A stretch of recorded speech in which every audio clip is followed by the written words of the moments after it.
Incorporated. And now, ladies and gentlemen, I have to use the E word right here. Extraordinary. In fact, just to add a bit more layer and nuance to it, extraordinary. And what exactly am I talking about? Well, Bethesda, Xbox, they're doing layoffs like it's going out of fashion. Honestly, I have to give you a reaction video for this. Why didn't do it a few days ago? I don't know, because some things you've got to let the dust settle. You just want to see what else is out there. And honestly, it's been absolutely hilarious because yes, I don't celebrate people losing their jobs. I've been a victim of that many, many times. I've gone through 2 recessions in my lifetime. But honestly, when you see what's happening here, it is just absolutely, well, it's performative, as this tweet I'm about to read to you. Body, body, wanna feel macho, macho man. Yeah. So courtesy of Hero High on X, who, by the way, their profile says they like their coffee black, probably not like their women. Anarchist, not gay, Twitter cops and cool posts fear me, blah blah blah, which is already good. Now he says here, performative activists LARP as game developers, which is true. They force in their rhetoric and hate gamers, which they do. Their games flop.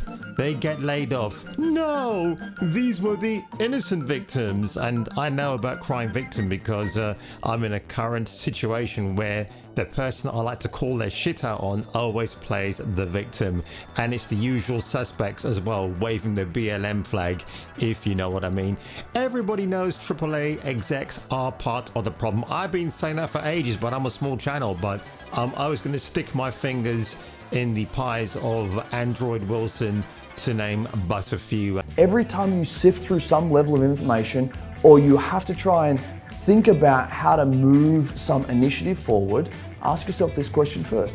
Is this good for the player? But that doesn't mean that other issues aren't happening, because yeah, HR control. Actually, from somebody who used to work at HR, I can tell you for a fact that because nobody from the AAA management are keeping an eye on HR practices, HR themselves are just letting anybody in through the door, or people that check a certain bookmark, right, on their criteria of, well, are you black? Are you gay? Are you trans? Okay, because at the end of the day, those HR representatives will get a nice little bonus in their paychecks. Quite a few interesting comments here. The guy with the communist tattoo, which we'll probably come to in a minute, which is a hate symbol on par with the swastika, which is absolutely true, made the industry worse with his presence.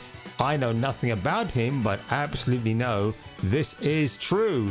They have made it quite clear they hate me and they want to see me suffer and are in solidarity, I'm presuming he's saying, or in fact intentionally harming the things I care about, and he used to take the edge off this shitty, slowly bleeding out machine we're all trapped in, because they don't like gatekeepers. I'm a gatekeeper of certain IPs that I love so much, like Uncharted, for example, even the old school Mass Effect. But if I dare to say anything that I don't like about the new iterations of those games, I'm automatically branded certain keywords that YouTube loves to promote. And as Poseidon, God of the Sea, says here, I love that the Bethesda devs filmed themselves, not while they're naked of course.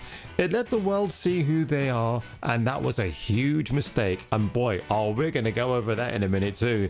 They are not blue-collar workers protesting outside a factory. They are living memes. Exactly the kind of people the working class point at and laugh at. Yeah, Laverne and Shirley in Milwaukee. I think about those two babes, and exactly when they would have gone striking in their beer factory, we would have taken them seriously.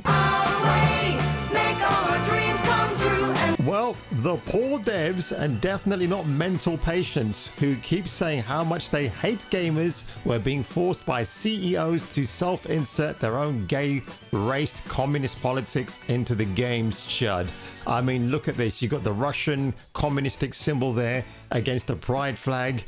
And just look below the flag who is making your video games. The ones that they think we're going to go out there in the droves and buy and come back and play. I mean, it is just a hideous concoction of absolute nightmarish images that I can't unsee now. It's all there for me to look at. Can you imagine being a straight guy, whether you're white or brown or black, and you walk in, and I don't know why I suddenly slapped in on that page, but if you walk in, right, and you're sat next to this thing right here, this excuse for a human being, or this guy wearing a lady's dress, how do you think you're going to feel? Uncomfortable, right? And then the minute you do, HR are going to come on your case, not the guy that's making you feel uncomfortable, and they're going to take you into the office and give you a bit of a dressing down, or in his case, maybe dress even more up, perhaps. But anyway, folks, let's have a look at Luke Stevens here, because he's reacting to I think it's the Xbox developers who have been laid off, and it's quite funny the reaction he gives. By the way, Luke, what's happened to you, man? You're losing weight, dude. You're going to Zempic. Are you joining that Hollywood crowd now, man? Don't do it, dude. Look at something like this, because this is purely organic, okay? Like, most of these videos are pretty small in terms of viewership. So you're just getting like raw opinions from people. Like this, Elizabeth White was laid off. She Who amazingly is white. For Xbox research. So basically, if you needed to do play tests, she would orchestrate that, I believe out of Texas.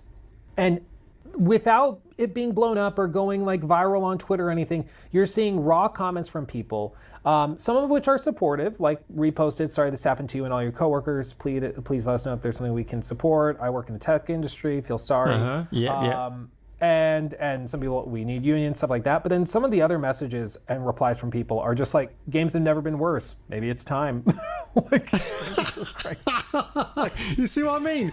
Luke pretends that he's very sympathetic, and yes, he is, about developers losing their jobs. But when he highlights comments like those, you know he's thinking the same thing that we're all thinking here in this video, which is why he clicked onto it. And don't forget to like and subscribe, folks, because we don't want to see these absolute troons in video games for the next 15 years. Remember when, ladies and gentlemen, video games were actually fantastic?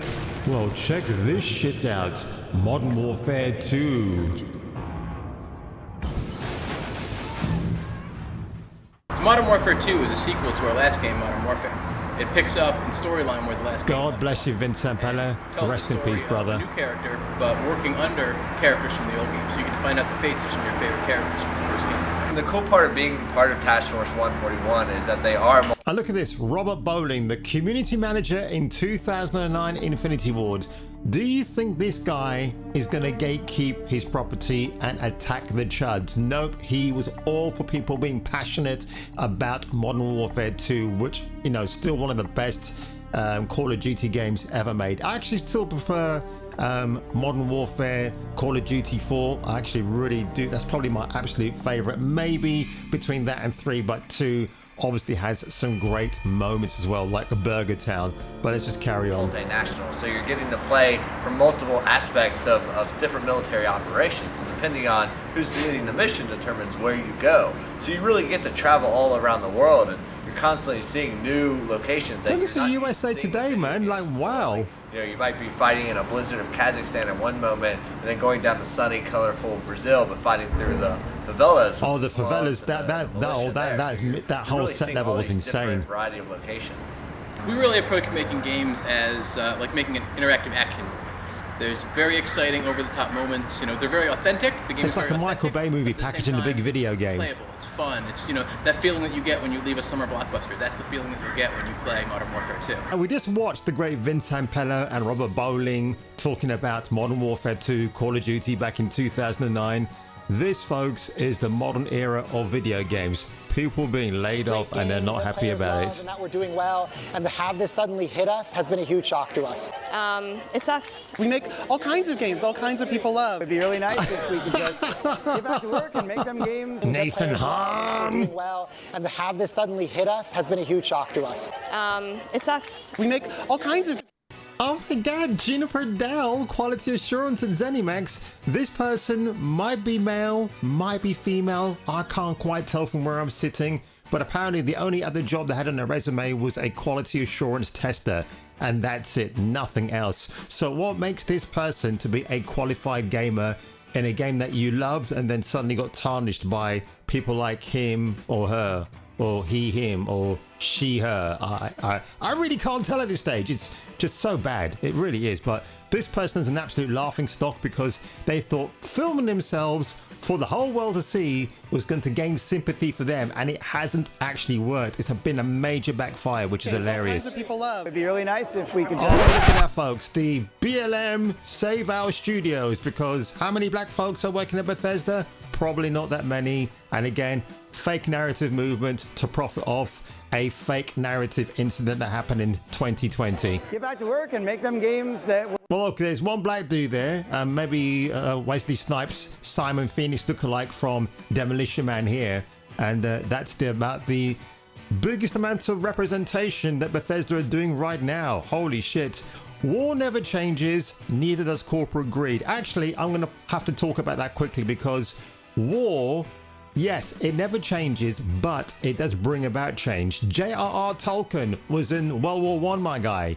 And then what did he go on to do afterwards? Give you the greatest trilogy ever of books and then films. Yep, so if that war didn't happen, Lord of the Rings wouldn't have happened. And then you can talk about the comic book industry, how people like Stan Lee, probably not a war veteran himself, but people he worked around, maybe like Jim Shooter, what have you, Bob Layton, all those great guys have had experience brought about from war. Maybe looking at what happened in the history of the war, and that's what formed the basis for Iron Man and Hulk and Spider-Man and so forth, right? So without war, you're not going to get great ideas, which is why I'm all for the fact that if a war happens again, well, maybe after that war, maybe 40 years down the road when I'm no longer here, great IP will surface again. It will happen again. You're going to get your Supermans, you're going to get your Spider-Mans, whatever. Everything is going to be a rebirth. It's all about a rebirth, folks. And if we don't get it later, the entertainment will never ever be the same again. But it's just absolutely hilarious watching these troons going out there in full solidarity. Do you think Microsoft are going to pay attention to this and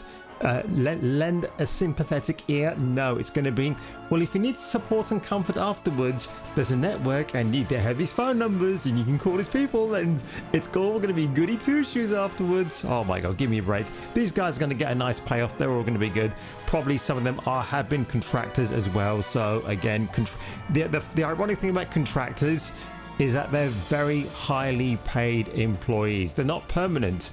They get more money than the actual permanent members of staff at Xbox and Bethesda. will define the generation of video gaming. I worked at ZeniMax. Hi, Arthur Mitchell. Oh my God, with the nose ring. And that's everything you need to know right there. For about 5 years. We are having a march. No devs, no games. People over profits. I would say that's profits over people because that's what the gaming industry is. The thing is, the gaming industry, you know, it's been a turbulent one, and when it was good, it was good. When it was great, it was incredible, an unstoppable behemoth. And now we just have this, folks. In a rally to demand dignity and respect and an end to the cycle of layoffs. Oh God, is that Juniper again? I kind of recognize the back end of he, her. That's Juniper. That's got to be Juniper right there. Bye. See you guys later. Morale is really low because, you know, we've been told that we're... Hey, listen, Nathan, do you know why morale is very low? Because people like you went into our video games, told us we were shit, that we were chuds, and just because we didn't like them and people criticized them, you're now attacking us for saying, oh, well, morale's low on our sides. Well, if you made a fucking great game in the first place, then maybe you wouldn't be in this position, my bro. We're making great games. And to be fair to Nathan, he's got a lot more experience than Juniper and Alton, but there you go. But anyway, folks, that was a quick video from me to you today. I thought I should cover what's going on in the mass layoffs of video gaming everywhere. It's absolutely crazy. Honestly, it is. And again, you know, I always lament the great gaming bygone era of the 2000s, where you had great happy teams working together, men and women alike, no troon activists coming in and spoiling the whole playground for everybody, which is what I absolutely hate. And you never get that in Japan or China, right? You never get that, and if you do, well, maybe in the case of Capcom, they do some light associations with people that have strange LGBT affiliations, but maybe in defense of Capcom, they never knew that at the time. But anyway, folks, I'm rambling on, and I need to go and get some high fives with my mum and get some hot dogs and chips in order. But if I were you, and if you were me, I will catch you catching me for the return of the next video. And don't forget to like and subscribe. We make all kinds of games all kinds of people love. I worked at ZeniMax for about 5 years. Kung Fu Hot Dog. Don't forget to like and subscribe.